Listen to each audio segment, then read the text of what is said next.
I'm on Instagram and I am getting a bunch of messages, such as one from support page. This is in a different language, but notice down here it says Meta platforms. And then another one I have here is from a different person. And again, it is about my Meta account status. So these messages are spammers and they are not legit. As far as I know, Instagram does not send out messages like this. Never click on the links they send, and then if you want, you can probably just block that person as well. And with Instagram, what you can also do is click on this eye icon right here, and then you can report this person if you want.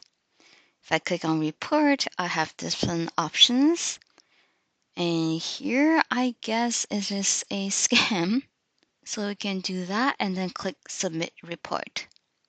So it's completely up to you how you want to handle it. And then you can also block this person and delete the chat. Hope this helps and be careful with any links. Bye.